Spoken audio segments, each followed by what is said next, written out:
দেশের ছাত্র ও তরুণরা রাষ্ট্র রাজনৈতিক ব্যবস্থার প্রতি আগ্রহী হয়ে উঠেছে। এটি অবশ্যই একটি ইতিবাচক দিক। এইসব তরুণরাই গত ১.৫ দশকে একটি নির্বাচনেও ভোট দিতে পারেনি। তারা গণতান্ত্রিক রাজনৈতিক অধিকার বঞ্চিত এইসব তরুণদের কেউ যদি জনগণের অধিকার প্রতিষ্ঠায় নতুন রাজনৈতিক দল গঠন করে, অবশ্যই বিএনপি সেই উদ্যোগকে স্বাগত জানায়।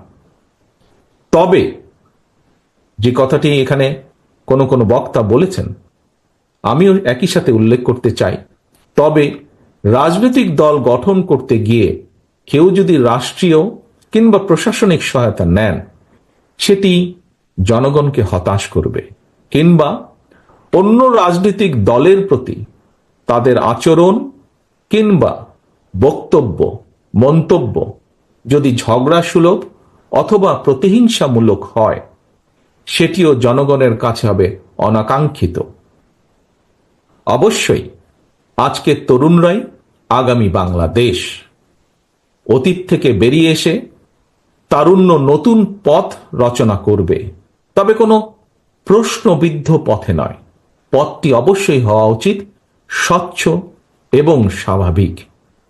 সম্মানিত শিক্ষক এবং কর্মচারী ভাই ও বোনেরা, অন্তর্বর্তীকালীন সরকারের সঙ্গে বাংলাদেশের পক্ষের গণতান্ত্রিক শক্তির মধ্যে কোনো বিষয় নিয়ে ভুল বোঝাবুঝি কিংবা অযথা কূটতর্ক আমি সময়ের অপচয় বলেই মনে করি।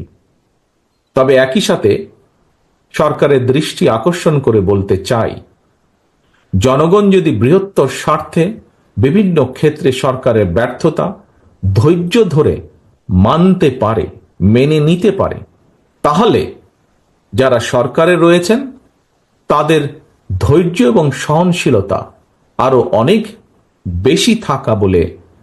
বেশি থাকা জরুরি বলে আমরা মনে করি।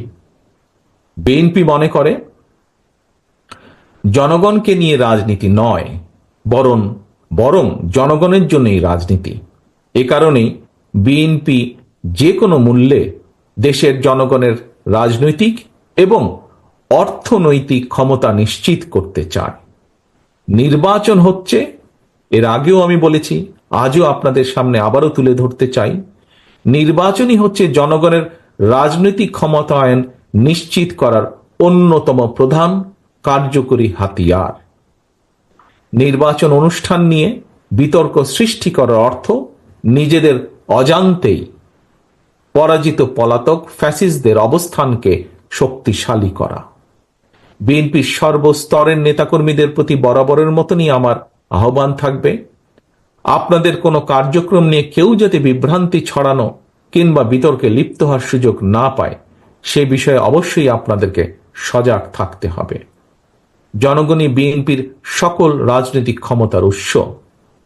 জনগণ সঙ্গে থাকলে কোনো ষড়যন্ত্রই আমাদেরকে পরাভূত করতে পারবে না, ইনশাআল্লাহ।